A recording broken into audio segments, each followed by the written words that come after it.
সম্মানিত মুসলিয়ান, আজকে আপনাদেরকে কোরআনে মজিদের একটি কাহিনী, একটা কিস্সা যা আল্লাহ তাআলা বর্ণনা করেছেন, ওরকম একটা কিস্সা বলবো। ওই কিস্সার মধ্যে আমাদের জন্য কি আছে এটাও সংক্ষিপ্ত আকারে বলবো ইনশাআল্লাহ।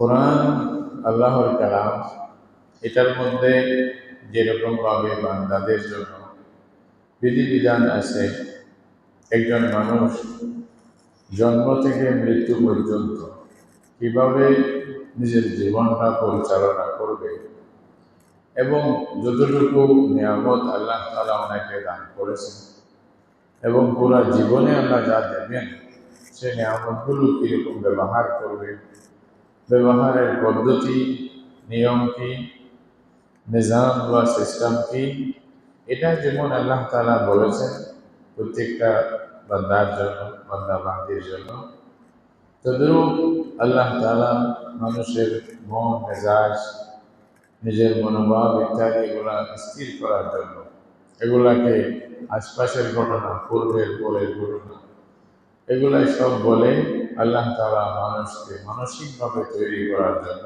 যেন আল্লাহর শক্তি সম্পর্কে তারা বাস্তবে জ্ঞান অর্জন করতে পারে এবং বাস্তবতার নিরিখে নিজের জীবনে ঈমান মজবুত করতে পারে এবং এর উপরে আমল করে জীবনযাপন করে পরকালে কামিয়াব হতে পারে। এই জন্য আল্লাহ তাআলা কোরআনে মজিদে বিধানাবলী বা আহকাম ইত্যাদির সাথে সাথে অনেকগুলো বর্ণনা বান্দাদেরকে করেছেন। বিভিন্ন কওম, এই কওমের আগে উম্মতে মুসলিমা মুহাম্মদ মুস্তাফা সাল্লাল্লাহু আলাইহি ওয়াসাল্লামের পর থেকে কিয়ামত পর্যন্ত যারা আসবে তাদেরকে পূর্বের কিছু ঘটনা আল্লাহ তাআলা বলেছেন যে তোমাদের আগেও তো এরকম ছিল, পুরা এভাবে করেছেন। কে কিভাবে করেছেন এরকম অনেক ঘটনা আছে। হযরত নূহ আলাইহিস সালামের অনেক ঘটনা আল্লাহ বলছেন, হযরত আদম আলাইহিস সালামের আওলাদের কথা বলেছেন, ওনার কথা বিভিন্ন জায়গায় বলেছেন। হযরত মূসা আলাইহিস সালামের ঘটনা বলেছেন, ইউসুফ আলাইহিস সালামের ওয়াকিয়া, ঈসা আলাইহিস সালামের ওয়াকিয়া, এইভাবে বিভিন্ন আম্বিয়া কেরামের সব নবীদের মানে গুণী কয়েক নবীদের কথা আল্লাহ তাআলা কোরআনে মাজিদে জিকির করেছেন। যতটুকু দেখা যায় 25 জন নবী নাম ধরে আল্লাহ তাআলা এদের কথা বলেছেন, এদের নাম সহ উল্লেখ আছে। আর অন্য জায়গায় বলেছেন অন্যান্য নবীদের কথা আল্লাহ তাআলা বলেন নাই।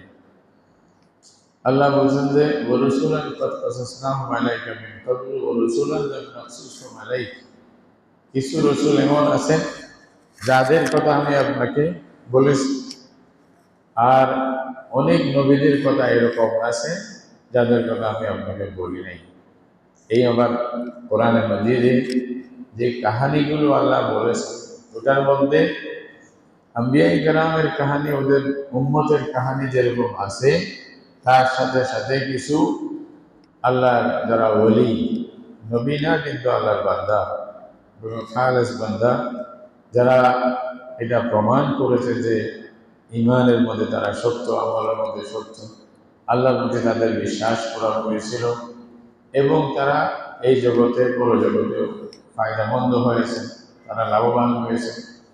এইটাও আল্লাহ তাআলা কোথাও কোথাও জিকির করেছে এবং সবগুলো কাহিনীর পিছনে উদ্দেশ্য আমাদেরকে এই যে মুহাম্মদ রাসূলুল্লাহ সাল্লাল্লাহু আলাইহি ওয়াসাল্লামের যারা উম্মত, তাদেরকে দ্বীনের প্রতি, ঈমানের প্রতি, আমলের প্রতি আল্লাহর জন্য সর্বস্ব ত্যাগ করা, জিহাদ করা, কুরবানি করা এবং সব কিছুর মূলে দ্বীন প্রাধান্য, এই জিনিসটা বোঝানোর জন্য আল্লাহ তাআলা এই কাহিনীগুলো বলেছেন, যেন আমরা সহজে এটা বুঝতে পারি, আমাদের জন্য পড়া সহজ হয়ে যায়, যেন আমরা বলতে না পারি এটা তো বড় কঠিন কাজ, এটা আমরা কেমনে বলবো, আমাদের মনের উপরে যেন বোঝা না পড়ে যায়, আল্লাহ তাআলা সহজ করে দেওয়ার জন্য।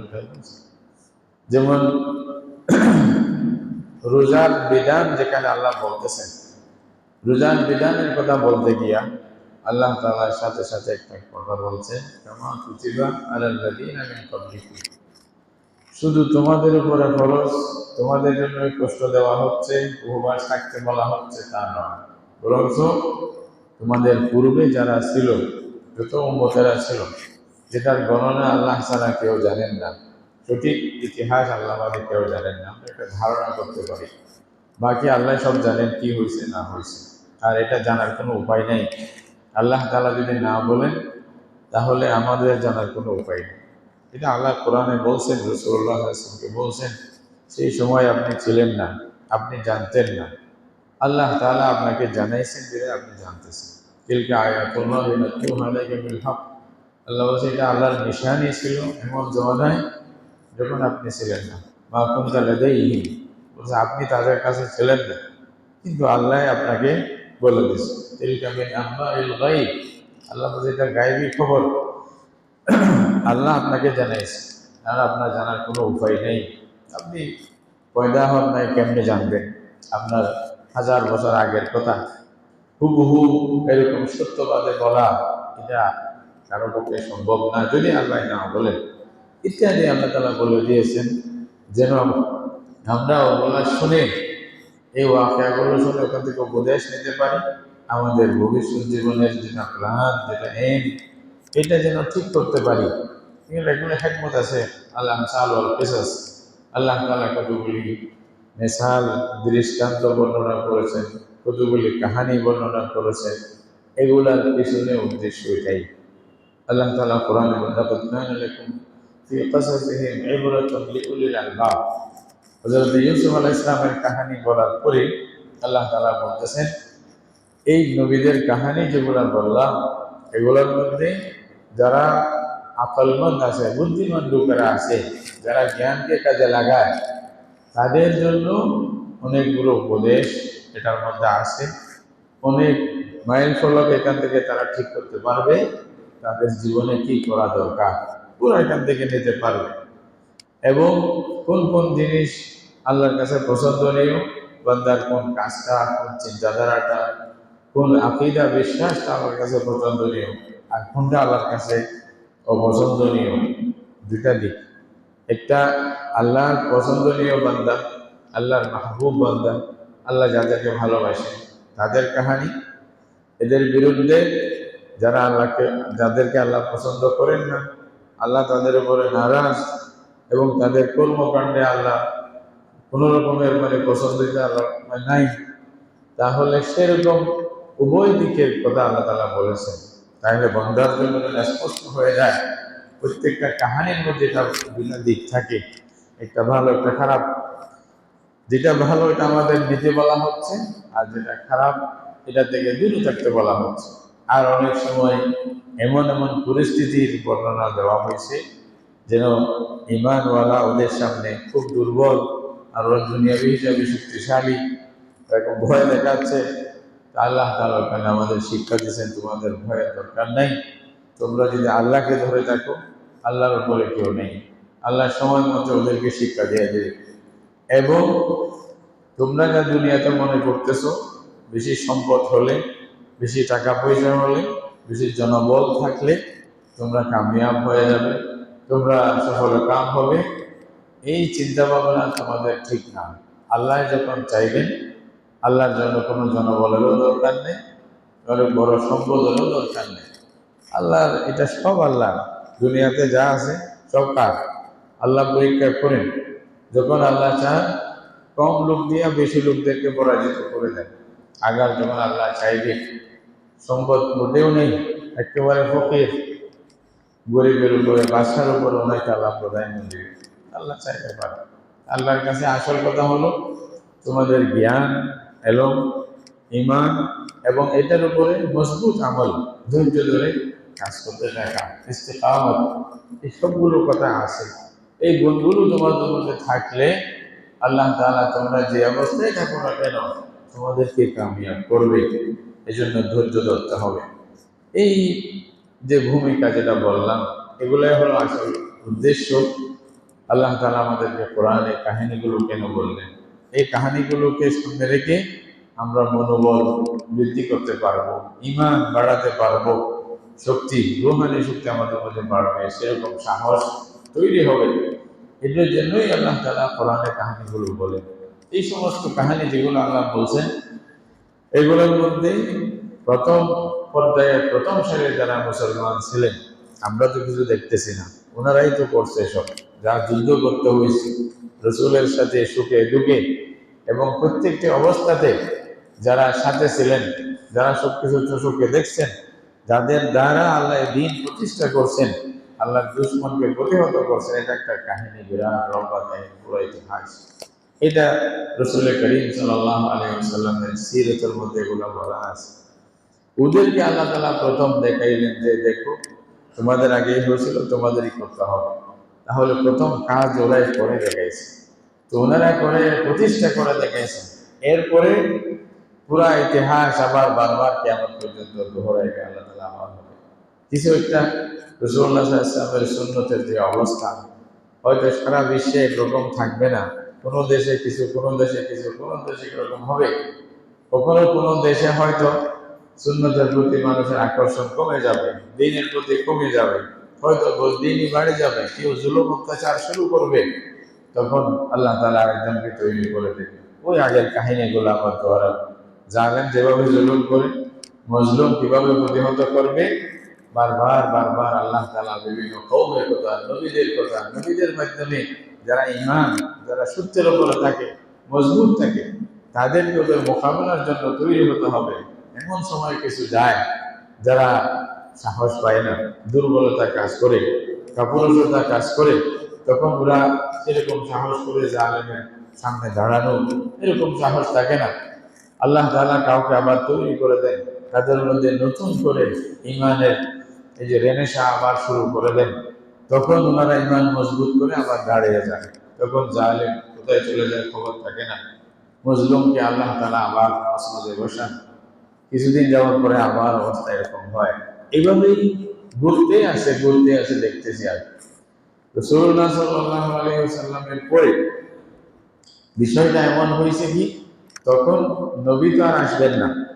এর আগে নবী বনী ইসরাইলের মধ্যে যেরকম নিয়ম ছিল, কোন একজন নবী যাওয়ার পরে যখন মানুষ নবুয়তের তালিম এবং শিক্ষা থেকে দূরে সরে যাইত, আল্লাহ তাআলা আরেকজন নবী পাঠিয়ে আবার এটাকে চাঙ্গা করে দিতেন। বান্দাদের মধ্যে ইবাদতের পরিবেশটা আবার শুরু হয়ে যেত। আবার যখন নবী চলে যেত, আবার দুর্বলতা আসে, আবার আরেকজন নবী দিতেন। এরকম আছে, হাদিসের মধ্যে আছে। রাসূলুল্লাহ সাল্লাল্লাহু আলাইহি ওয়াসাল্লাম বলছেন, কানাত বানু ইসরাঈল তাসুসুহুল আমবিয়া কুল্লামা হালাকা নাবিয়্যুন খালাফাহু নাবিয়্যুন। এদের নিয়ম ছিল নবীরা শাসন করত এবং একজন নবী দুনিয়া থেকে চলে গেলে আল্লাহ তাআলা পরে আরেকজন নবী পাঠাইতেন, এরকম নিয়ম ছিল। কিন্তু রাসূলুল্লাহ সাল্লাল্লাহু আলাইহি ওয়াসাল্লাম বলছেন, ওয়ালা নাবিয়্যা বা'দি, আমার পরে কোনো কি হবে না, নবী হবে না। হ্যাঁ, আমার পরে এই দায়িত্ব আদায় করবে কিয়ামত পর্যন্ত উলামায়ে কেরামের জামাত, আলেমরা, দাঈরা, ইসলামের বীর সেনানী যারা ইসলামের দাওয়াতের জন্য যারা সামনে আসবে, ইসলামের কথা নিয়ে যারা সামনে আসবে, তারাই এই দায়িত্ব আদায় করবে। যুগে যুগে দেখা গেছে উলামায়ে কেরাম, আল্লাহ রাসূলের পরে সাহাবায়ে কেরাম, তাবিঈন, তবে তাবিঈন, আমরা ইতিহাসের মধ্যে দেখতেছি রাসূলুল্লাহ সাল্লাল্লাহু আলাইহি ওয়াসাল্লামের পরে সর্বপ্রথম রুল আদায় করছেন আবু বকর সিদ্দিক রাদিয়াল্লাহু আনহু, এরপরে হযরত ওমর ইবনে খাত্তাব রাদিয়াল্লাহু তাআলা আনহু, এরপরে হযরত ওসমান গনি রাদিয়াল্লাহু আনহু, এরপর আলী, এরপরে আস্তে আস্তে হযরত মুআবিয়া ইবনে আবি সুফিয়ান রাদিয়াল্লাহু আনহু, খালিদ ইবনে ওয়ালিদ, একজন নাম বললে অনেক লম্বা কাহিনী। এরপরে পুরা আব্বাসী খেলাফত, উমাইয়া খেলাফত, ওসমানী খেলাফত, এটা একেবারে শেষে আসিয়া মুসলমানরা এখন বিভিন্ন দলে বিভক্ত হয়ে গেছে, ছোট ছোট টুকরা টুকরা করে তাদেরকে বুঝাই দিয়েছে, তোমাদের এগুলার আর দরকার নাই, যাত্রা নিয়ে এসে ব্যস্ত থাকো, আমরা এখানে ওই মুসিবতের মধ্যে আসি। আল্লাহ হেফাজত করুক। আবার মুসলমানকে এক হয়ে এক খেলাফতের আন্ডারে যদি আবার আল্লাহ তাআলা একত্রিত করেন, তখন মুসলমানের শান, ইসলামের শান, আল্লাহর দ্বীনের শান তখন হয়তো চোখে দেখা যাবে। এটা হয়তো হবে। একজন শাসক থাকতো, উনি শাসন করতো পুরা দেশকে, উনি একটা অর্ধ পৃথিবী তাদের আন্ডারে ছিল। কিন্তু আজকে আফসোসের বিষয়, এটা আমাদের কারণে আবার এরকম হতে হয়তো, আবার কখন এটা আমার জাগে, এটা আল্লাহ ভালো জানে। তো এই ইতিহাস এটা চলতে আছে। আল্লাহ বলছেন, তিলকাল আইয়াম নুদাউিলুহা বাইনান নাস। আল্লাহ বলছেন যে এগুলোই ইতিহাস ঘুরে ফিরে আবার আসবে, ঘুরে ফিরে আবার আসবে, কিছুদিন যাবে আবার আসবে, আবার আসবে। এরকম আমরা দেখতেছি যখন রাসূলুল্লাহ সাল্লাল্লাহু আলাইহি ওয়াসাল্লামের সুন্নতের উপরে আঘাত হয়, যখন মানুষের আস্তে ধীরে সুন্নত বিমুখ হয়ে যায়, রাসূলুল্লাহ তরিকা থেকে দূরে সরে যায়, এবং কোনো জালেম শাহী সেখানে মানুষের উপরে জুলুম অত্যাচার শুরু করে, আল্লাহর কোনো না কোনো বান্দা যার মাধ্যমে আল্লাহ চান, আল্লাহ আবার এটাকে পরিবর্তন করে দেন, চেঞ্জ করে দেন। জালেমদেরকে আল্লাহ তাআলা শাস্তি দিয়ে দেন, মজলুমদেরকে আবার সুযোগ দিয়ে দেন, ওরা আবার আসে দেখা যায়। কিছুদিন পরে আস্তে আস্তে আবার কমে গেলে, এই আলো স্থগিত হয়ে গেলে আবার কাউকে দিয়ে আল্লাহ আলোটা আবার জারি করে। রাসূলুল্লাহ সাল্লাল্লাহু আলাইহি ওয়াসাল্লাম বলেছেন, আল্লাহ তাআলা প্রত্যেক 100 বছরের মাথায় এই উম্মতের জন্য একজন কি পাঠান, মাই ইউজাদ্দিদু লাহা দীনাহা, মুজাদ্দিদ আল্লাহ তাআলা প্রেরণ করেন, যিনি ইসলামের বিভিন্ন বিষয়ে যারা বক্রতা চলে আসছে, যাদের মধ্যে অর্থাৎ পদচ্যুত চলে আসছে, পদচ্যুতি হয়ে গেছে মুসলমানদের মধ্যে, উনি আসে সেগুলো আবার ঠিক করেন, বলেন যে এটাই সুন্নত, এটাই নিয়ম, এটাই তরিকা, এইভাবেই চলতেই আছে। এটা মুজাদ্দিদের ইতিহাস বললে অনেক লম্বা, এক এক লাইনে মুজাদ্দিদ, কেউ সুন্নতের লাইনে, কেউ অন্য লাইনে, কেউ এই লাইনে, কেউ শাসনের লাইনে, মুজাদ্দিদরা আসতেছে না, দেশকে, ইসলামকে, মুসলমানকে এভাবে হাতে ধরে সামনের দিকে নিয়ে যাচ্ছে। ইতিহাস আমরা দেখতেছি, পুরো কওমের ইতিহাস যদি দেখি তাই বুঝে আসবে। ওই ইতিহাসের ধারাবাহিকতায় আল্লাহ তাআলা একটা ইতিহাস মুসলমানদেরকে বলতেছেন, এটা ইসলামের আগের কথা, হযরত দাউদ আলাইহিস সালামের জামানার সেই সময়ের কথা। আল্লাহ তাআলা কোরআনে মাজিদে সূরা বাকারার শেষে আল্লাহ বলতেছেন, আলাম তারা ইলাল মালাই মিন বনি ইসরাঈলা মিন বাদি মূসা। আল্লাহ এটা কাহিনী হলো তালুত আর জালুতের কাহিনী। এটা অনেক লম্বা, আমি ছোট্ট করে আপনাদেরকে বলবো এখানে কি আছে, আল্লাহ তাআলা কি বলছেন। এটা আসলে কোরআন আমাদের বোঝা খুব জরুরি। আহকাম বললাম, আহকাম একেবারে সীমিত। কোরআনের মধ্যে ৬,৬৬৬টি আয়াত আছে, বিভিন্ন গণনার মধ্যে দুইটি ভিন্ন কথা আছে, কিন্তু ৬,৬৬৬ আয়াত। ৬,৬৬৬টির মধ্যে ৫০০টি আয়াত হলো বিধানাবলী সম্পর্কে, আমার রোজা, নামাজ, হজ, যাকাত ইত্যাদি হুদুদ, কিসাস যেগুলো আছে, আমরা যেগুলো বিধান পালন করি, ইসলামের বিধান, এগুলা খালি কত ৫০০। বাকিগুলা সব ইমানি বয়ান, এরকম হুকুম, আহকাম, দৃষ্টান্ত, কাহিনী, বিভিন্ন কওমের। আল্লাহ তাআলা এগুলা বান্দাদেরকে মন মেজাজ ঠিক করার জন্য, স্থির থাকার জন্য এই কথাগুলি সামনে দিয়েছেন, যেন আমরা ওগুলা দেখে, ওগুলা শুনে বলতে পারি। দৃষ্টান্ত সামনে আসে, আল্লাহ বলবো ওরা মানুষ ছিল, তোমরাও মানুষ, ওরা পারলে তোমরা পারবে না কেন? তাহলে এগুলো যেন আমাদের কাছে দলিল হয়ে যায়, আয়াতুল্লাহ, আল্লাহর আয়াত এগুলো বলছে। এখানে আল্লাহ তাআলা জালুত এবং তালুতের একটা কাহিনী বলছে। তালুত একজন মুসলিম শাসক ছিলেন, রাজা ছিলেন, আল্লাহ তাআলা ওনাকে আমির বানাইছিলেন। আর জালুত হলো বড় জালেম একজন শাসক, যেটা ফিলিস্তিনের মধ্যে কবজা করছিল, এবং সে মুসলমানদের উপরে আঘাত করত, জুলুম করত, অত্যাচার করত। এটা ইহুদি নাসারার কাহিনীটা আগে থেকেই চলতেছিল। ইহুদিদেরকে আল্লাহ তাআলা নির্বাচন করেছিলেন দ্বীন প্রচারের জন্য, নবীদের অনুসারী হওয়ার জন্য। আল্লাহ অনেক বড় নিয়ামত দান করেছিলেন তাদেরকে, কিন্তু তারা বারবার বারবার এটা প্রমাণ করছে যে তারা এই নিয়ামতের যোগ্য না।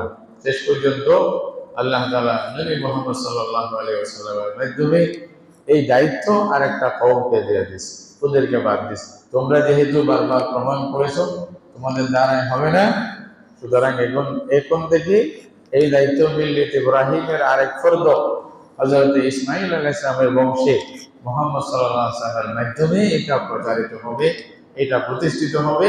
কিয়ামত পর্যন্ত ওরাই ধরে রাখবে, আল্লাহ যাকে চায় দিতে পারে, আল্লাহ যাকে চায় দিতে পারে, কারো কোনো বাধা দেওয়ার কোনো সুযোগ নাই। আল্লাহ সর্বশক্তিমান, এটা আল্লাহ তাআলা কোরআনে স্পষ্ট করে বলছেন। এই যে আয়াতগুলো পড়লাম, এখানে আল্লাহ বলতেছেন বনী ইসরাঈলের কাহিনী ছিল জালুতের জামানায়।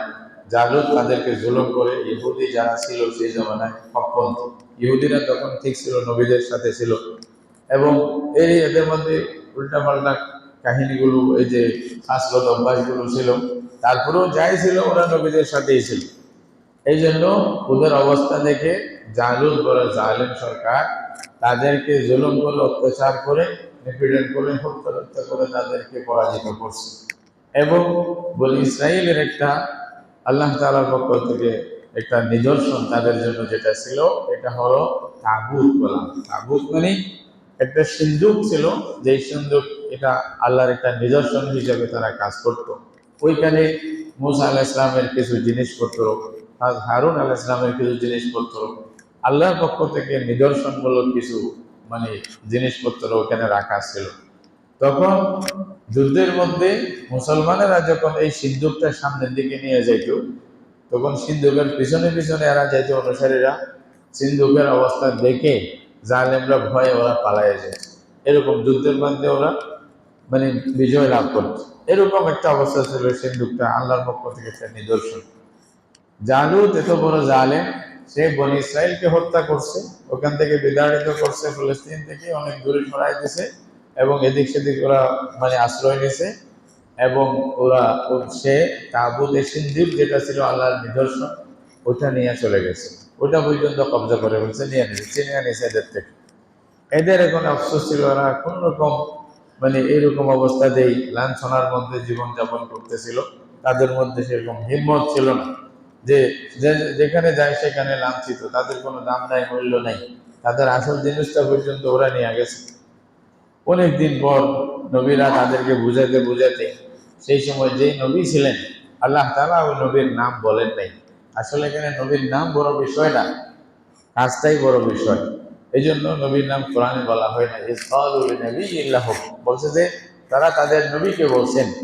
কেউ বলতেছে হয়তো এই নবীর নাম শামউন আলাইহিস সালাম ছিল, অথবা শামউইল আলাইহিস সালাম ছিল। যেটাই নাম হোক, এটা নাম বড় বিষয় না, আসলে কাজটা বড়। ওনারা হিম্মত করে বললেন, নবীকে বললেন, ইবআস লানা মালিকান নুকাতিল ফি সাবিলিল্লাহ। মানুষের মধ্যে হিম্মত আসলো, বলছে যে আমাদের জন্য একজন রাজা, একজন আমির নিযুক্ত করেন, তার আন্ডারে, তার নেতৃত্বে আমরা যুদ্ধ করব, আল্লাহর রাস্তায় যুদ্ধ করব।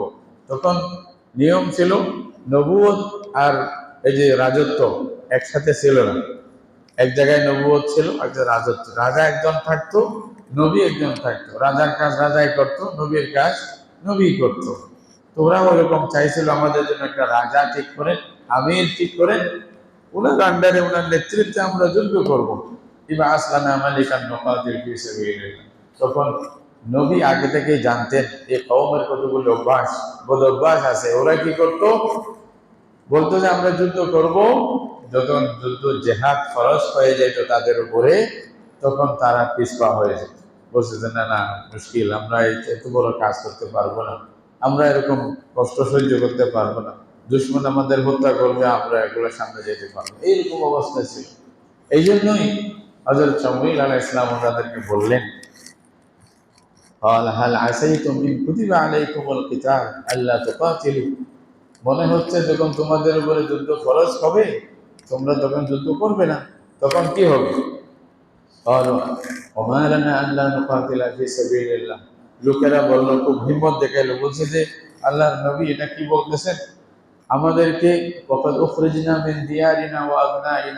আমাদের, আমরা আত্মীয় স্বজন থেকে আমাদেরকে বিতাড়িত করা হয়েছে, আমাদের যে জায়গা ছিল, ঘর ছিল, বাড়ি ছিল, জায়গা জমি, দেশ থেকে আমাদেরকে দূরে সরাই দেওয়া হয়েছে, আমাদের ভিতরে জুলুম হয়েছে, তাহলে এরপরেও কি আমরা যুদ্ধ করব না?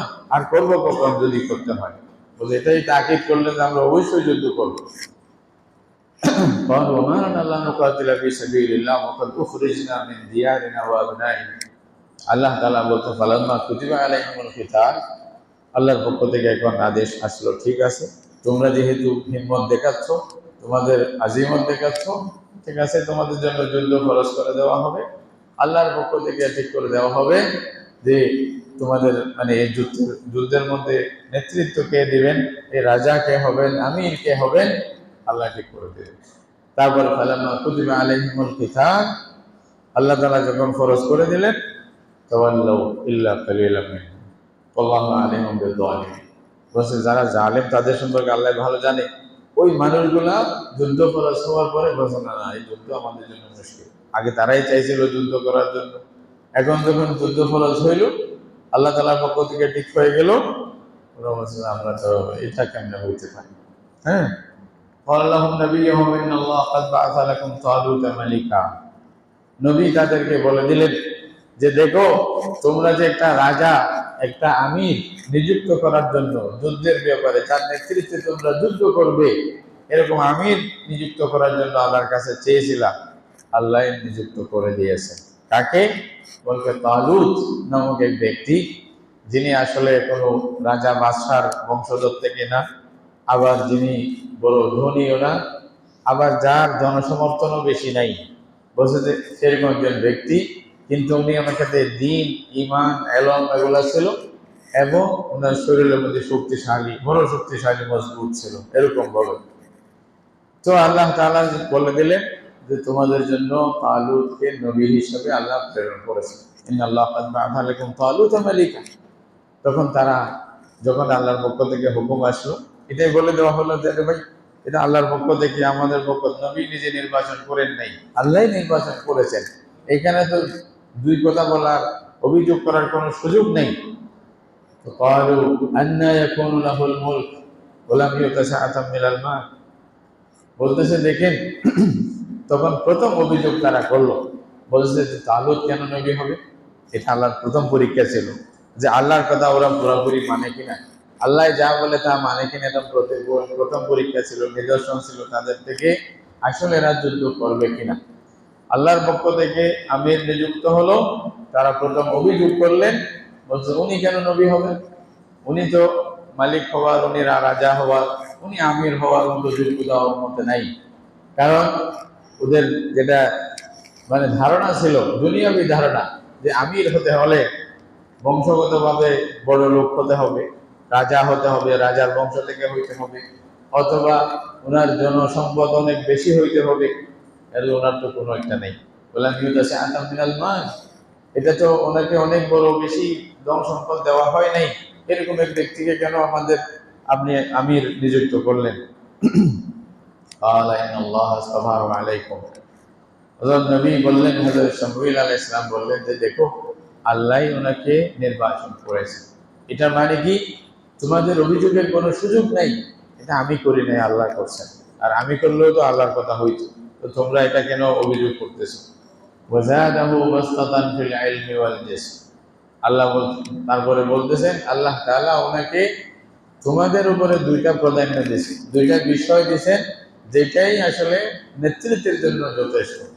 আসলে দিনই নেতৃত্ব, দুনিয়াবী নেতৃত্ব সবার জন্য যেটা আসলে দরকার, এটা হলো আল্লাহর পক্ষ থেকে এলম আসা, আল্লাহর পক্ষ থেকে জ্ঞান আসা, আল্লাহর উপর ঈমান থাকা, এবং মারিফত সম্পর্কে সবকিছু মানে ওনার কাছে জানা থাকা।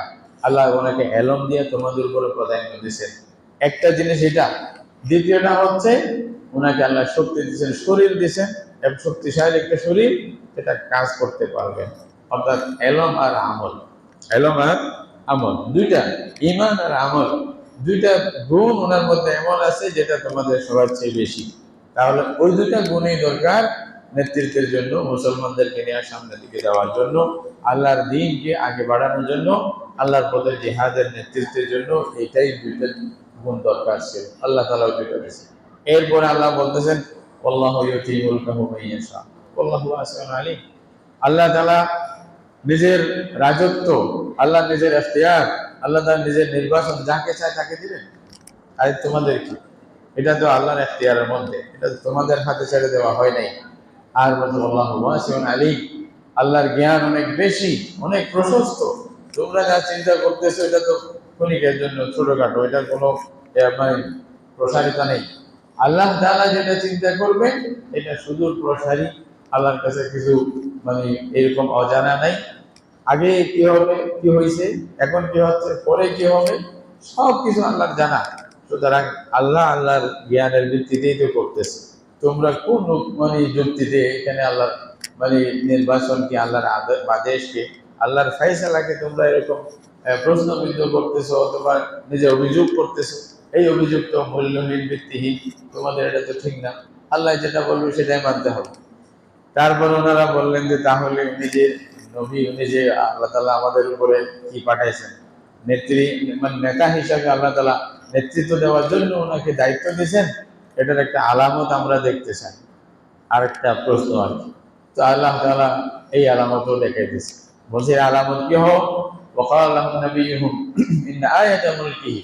তো নবী বললেন আল্লাহর পক্ষ থেকে, উনি যে রাজা হবেন, উনি যে আমির বনবেন, যুদ্ধের নেতৃত্ব দিবেন, আল্লাহর পক্ষ থেকে নির্বাচিত, এটার একটা নিদর্শন হচ্ছে তোমাদের যে তাবুত, যে সিন্ধুকটা তোমরা বরকতময় মনে করতা, নিজের বিজয়ের জন্য বড় একটা মাধ্যম, বড় একটা কারণ মনে করতা, যেটা তোমাদের থেকে তোমাদের শত্রুরা ছিনিয়ে নিয়েছে, তোমরা ফিরে আনতে পারতেছ না, দেখবা ওইটা এমনি ফিরে আসবে। এটা হলো ওনার একটা কারামত। এটা প্রথম কারামত, ফিরে আসে। ওদিকে আল্লাহ তাআলা করছেন কি, যারা নিয়ে গেছিল তাদের মধ্যে মহামারী এত বেশি শুরু হয়ে গেছে, যেখানে রাখতো সেখানে মহামারী শুরু হয়ে যেত। তারপরে এটা শেষ পর্যন্ত অপারক হয়ে ওনারা দুইটা গাভীকে মানে গেতে মানে গরুর গাড়ির মতো করে সিন্দুকটা উঠাই দিছে, ওরা নিয়ে আসছে। তো গরুটাকে নিয়ে আসছে কে? ফেরেশতারা গরুর গাড়িটাকে এখানে নিয়ে আসছে। আল্লাহ তাআলা এটা বলছেন, ইন্নাল্লাহা ওয়াকালা নাবিয়্যুহু মিন আয়াতি মুলকি আইয়াতিয়াকুমুত তাবুত, এই তাবুত তোমাদের কাছে আসবে, ফিহি সাকিনাতুম মির রাব্বিকুম ওয়া বাকিয়াতুম মিম্মা তারাকা আলু মূসা ওয়া আলু হারুন তাহমিলুহুল মালায়েকা। আল্লাহ বলছেন এটা ফেরেশতারা নিয়ে আসবে। ইন্না ফি যালিকাল আয়াতা লাকুম ইন কুনতুম মুমিনিন। আল্লাহ বলছে তোমরা যদি ঈমানদার হও তাহলে এখানে তোমাদের জন্য নিদর্শন আছে। তারপরে যখন দেখলো এটা তাবুত সিন্দুকটা চলে আসছে, তখন তারা বুঝতে পারলো হ্যাঁ এটা তো ঠিক আছে, তাইলে আল্লাহই পাঠাইছেন, এটা তো একটা আমরা নিদর্শন পাইলাম, দলিল পাইলাম, একটা কারামতি প্রকাশ হলো। তখন মেনে নিল। তখন ইচ্ছায় অনিচ্ছায় তালুতের লস্করের মধ্যে সবাই নাম লেখায় দিল। কেউ তফসিরের মধ্যে বলতেছে প্রায় ৮০,০০০-এর মতো মানুষ ছিল যারা সৈন্যের মধ্যে নাম লেখাইছে। এখন এত বড় সৈন্য আল্লাহ তাআলা চাইলেন, এবং তালুত যাকে আল্লাহ নেতৃত্বের যিনি বাদশাহ হলেন, উনি চাইলেন যে পরীক্ষা করতে। যদি আমরা পরীক্ষা করে দেখি, যদি পরীক্ষার মধ্যে তোমরা পাশ হয়ে যাও তাহলে আমি তোমাদেরকে নিয়ে যুদ্ধে যাব, জালুতের বিরুদ্ধে যুদ্ধের মধ্যে আমরা মানে সামনে যাব। আর যদি পরীক্ষায় পাশ না হও তাকে আমরা বাদ দিই। পরীক্ষা কি? যাওয়ার পথে ওনারা অনেক লম্বা সামনের দিকে যাইতে হবে, একটা নদী আসলো। ওই নদীটাকে কোনো কোনো তফসিরের মধ্যে নাহরুশ শরিয়া বলা হয়েছে, নাহরুশ শরিয়া। ওই নদীটা পার করার সময় সবাই অনেক মানে ক্লান্ত, মানে তৃষ্ণার্ত। তখন বলছে কি এখানে পানি পান করবে। উনি পরীক্ষা করলেন কি, বলছে যে তোমরা এই নদী থেকে দুই এক মানে ঘোট পানি ছাড়া বাকি বেশি করে একেবারে মন মানে মন ভরে একেবারে পুরো তৃপ্তি সহকারে কেউ পানি পান করবে না, এটা আদেশ দিলেন। তৃপ্তি সহকারে তোমাদের মনে তৃষ্টি হয়ে যায়, তৃষ্ণা ভরে যায়, তৃষ্ণা মিটে যায়, সেরকম করে কেউ পানি পান করবে না। যদি পান করো সে আমার উম্মত না, আমার মানে দলের না। আর যদি পান না করো তাহলে আমার দলের। এটা পরীক্ষা, পানি পান করতে পারবে না। قال إن الله مبتليكم بنهر فمن شرب منه فليس مني ومن لم يطعمه فإنه مني إلا من اغترف غرفة بيده। এটা পরীক্ষা করলেন। বলছে বেশি থেকে বেশি 1 কোষ 2 কোষ পান করতে পারো, বেশি করে তৃষ্ণা মিটে যায় মতো কেউ পান করবে না। তখন দেখা গেল প্রায় মানুষ ওই নদী দেখে আর সব পরীক্ষা টরীক্ষা ভুলে গেছে, একেবারে মন ভরে পানি পান করছে, তৃষ্ণা মেটাই ফেলছে। গুলি কয়েক মানুষ, কেউ বলছে যে ৪,০০০-এর মতো, ৮০,০০০-এর মধ্যে ৪,০০০-এর মতো মানুষ বেঁচে ছিল যারা পানি পান করে নাই বা 2 ঘুট পান করছে, যেরকম কোরআনে আছে। অথবা কেউ বলতেছে শুধু ৩১৩ জন মানুষ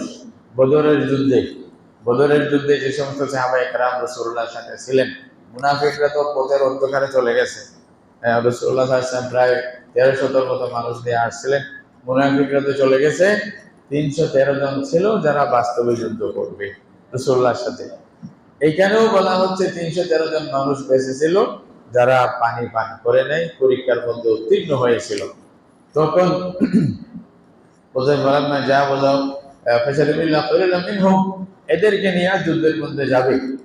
এখন যখন সবাই আসতেছে নদী পার করার পরে, ফালাম্মা জাওয়াজাহু ওয়াল্লাযীনা আমানু মাআহু ক্বালু লা তাকাতালান্না লিমা বিজালুতা ওয়া জুনুদি, সবাই যখন নদী পার করার পরে যারা পানি পান করছে বেশি করে, তাদের হিম্মত ছিল না, ইমান সেরকম ছিল না। ওনারা বলছে যে জালুতের যে লস্কর, এই লস্করের সামনে আমরা অনেক অল্প মানুষ, আমরা কি করতে পারবো, আমরা যুদ্ধ করতে পারবো না। ওনারা অস্বীকার করলো, যুদ্ধ করতে অস্বীকার করলো। তারপর ওনার সাথে ওই যে যারা ইমানদার ছিল, যারা পানি পান করে নাই বা খুব কম পান করছে, ওই মানুষগুলো ওনার সাথে ছিল 313 জন, যারাই বলেন। ওদের মধ্যে একজন ছিল দাউদ আলাইহিস সালাম। দাউদ আলাইহিস সালাম উনি তখন নবী হন নাই, নবী হওয়ার আগের কথা। ওনার বাপ সহ ওনারা 7 ভাই একসাথে ছিলেন, ওই লস্করের মধ্যে ওনারাও ছিলেন।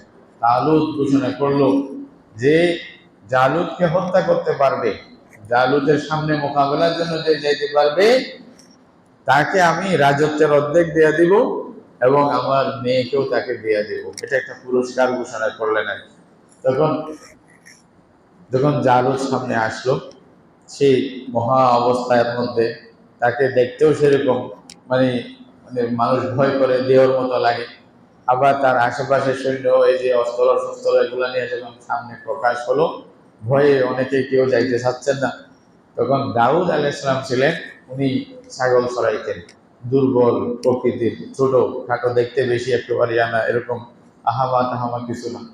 তো উনি আগে থেকে নিয়োগ করছেন, এত বড় জালেমকে আমি হত্যা করবো ইনশাআল্লাহ। এরা জালেম, জুলুম করতেছে মুসলমানদের উপরে, ইমানদারদের উপরে, নিরীহ মানুষের উপরে, তার মোকাবেলা আমি করব আল্লাহর মানে সাহায্যে। আল্লাহ যদি সাহায্য করে আমি যাবো, মরলে মরলাম, বাঁচলে বাঁচলাম। ওনার নিয়ত ছিল এটা। উনি পথের মধ্যে যাওয়ার সময় কোনো কোনো তফসিলি কিতাবের মধ্যে আসে 4-5টা পাথর ওনাকে বলতেছিলেন, জালুদকে মারতে হলে আমাদেরকে সাথে নাও। সুবহানাল্লাহ, দেখেন আল্লাহর ওলিদের জন্য আল্লাহর কারামত হয় এরকম। তো পাথর 4-5টা পাথর ওনার থৈলার মধ্যে নিয়েছে। ওনার একটা কাঁটা ছিল, ওই যে আমরা সময় কামানের মধ্যে রাখিয়া ওই যে তীর মারে, এরকম ছিল। ওই মানে ছোটকালে আপনারা দেখছেন হয়তো, ছোট বাচ্চারা খেলতো এরকম করে। ওই কাঁটাটা ছিল, ওইটার সাথে ছিল, ওটার মধ্যে রেখে উনি পাথর মারছেন। ওইটা 4-5টা পাথর ছিল ছোট ছোট থৈলার মধ্যে, ওই পাথরগুলো মারছে। জালুদ তখন এই যে গলা থেকে নিয়া বাকি পুরো অংশ লোহার মধ্যে ঢালাছে, লোহার জামা দিয়া নিজেকে আবৃত করে রাখছে, শুধু মাথাটা দেখা যাচ্ছে। হযরতে দাউদ আলাইহিস সালাম আল্লাহর হুকুমে ওই কাঁটার মধ্যে রেখে পাথরগুলো মারছে, পাথরগুলো সোজা ওদের মাথায় লাগছে। মাথায় লেগে ওনার মানে যে মাথার মধ্যে যেটা মগজ টগজ সব বের হয়ে ওখানে শেষ। এখন জালুত যখন মারা গেছে, জালুতের মৃত্যুর অবস্থা দেখে ওর সাথে যারা ছিল তারা সব পেশপা হয়ে গেছে। মুসলমানেরা মানে যুদ্ধের মধ্যে বিজয় লাভ করলেন। তালুত যে মুসলমানদের আমির ছিলেন, উনি ওনার ওয়াদা মতে হযরতে দাউদ আলাইহিস সালামকে ওনার মেয়েও বিয়া দিলেন এবং রাজত্বের মধ্যে ওনাকে শরীক করে ফেললেন। শেষ পর্যন্ত পুরো রাজত্ব ওনার হাতে দিয়ে দিলেন। এটা আল্লাহ তাআলা কোরআনের মধ্যে আল্লাহ জিকির করছেন। আল্লাহ বলছেন, ফালাম্মা فصلى طالوت بالجنود قال إن الله مبتليكم بنهر فمن شرب منه فليس مني ومن لم يطعمه فإنه مني إلا من اغترف غرفة بيده فشربوا منه إلا قليلا منهم فلما جاوزه هو والذين آمنوا معه قالوا لا طاقة اليوم بجالوت وجنوده। তখন যারা ঈমানদার তারা কি বললেন, قال الذين يعني يظنون أنهم ملاقو الله كم من فئة قليلة غلبت فئة كثيرة بإذن الله والله مع الصابرين।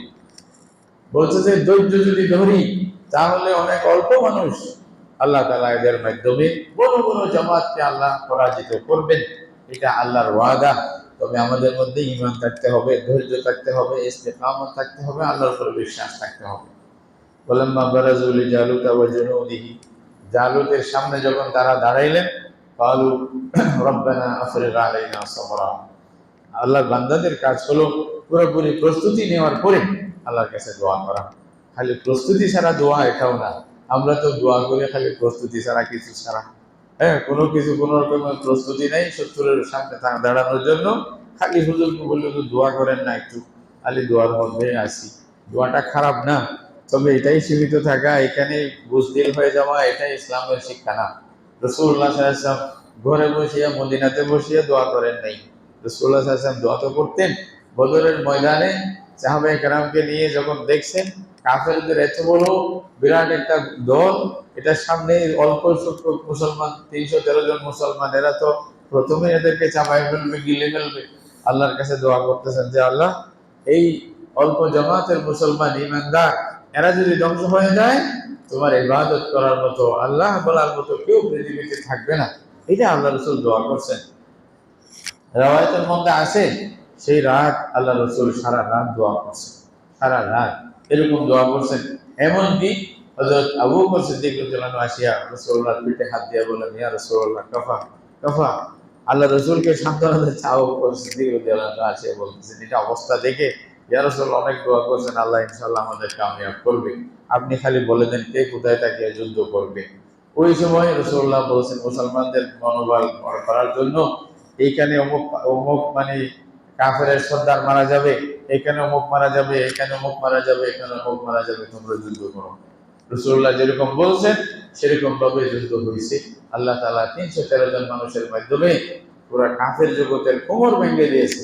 এটাই আল্লাহ তাআলা ইয়াউমুল ফুরকান বলতেছে। এটা পার্থক্য করার দিন।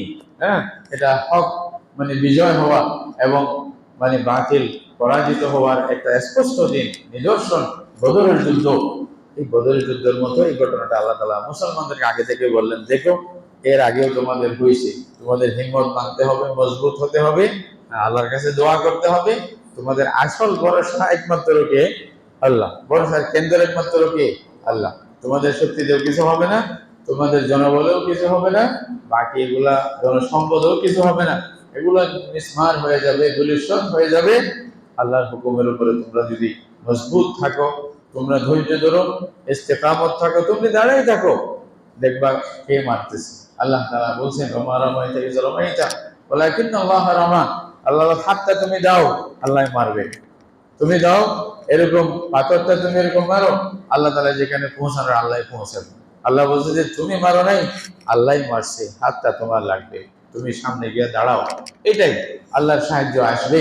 আমাদের যা সাধ্য এটা আমরা করব, আল্লাহর সাহায্য আসবে। আল্লাহ তাআলা এটা বুঝাচ্ছেন সবসময় মুসলমানদেরকে, তোমরা জান মাল দিয়ে সবকিছু দিয়ে আল্লাহর উপরে ভরসা করে সামনে যাইতে থাকো। মুসলমান তোমরা কমজোর না, তোমরা দুর্বল না। আফসোসের বিষয়, আমরা যদি কোরআন মুতালা করতাম, তালুত জালুতের কাহিনী আল্লাহ তাআলা যেটা বলছেন বর্তমান প্রেক্ষাপটের সাথে একেবারে বড় শক্তি বলে তাদেরকে আমরা একটা ভয় করার দরকার নাই। আল্লাহ এখানে দেখাইছেন। এই যে কিছুদিন আগের কথা, এখন তো সমস্যা নেই, আগে তো এমন ছিল মুসলমানের কথা বললে মুসলমানকে গ্রেফতার করে মানে জেলে ডালে দিত। মুসলমানের কথা কেন বললাম, আফগানিস্তানের তালেবানের কথা আগে বলতে তো বড় এটাই মানে যেন নওয়াজুবিল্লাহ জঙ্গি সেই সন্ত্রাসী সদর বদল কত কথা বলতো। মুসলমানেরা বিজয় হয়েছে। মানে এই যে বর্তমান জামানার সময়ের সবচেয়ে বড় শক্তি যা আমরা মনে করি, নওয়াজুবিল্লাহ আসল শক্তি তো কার?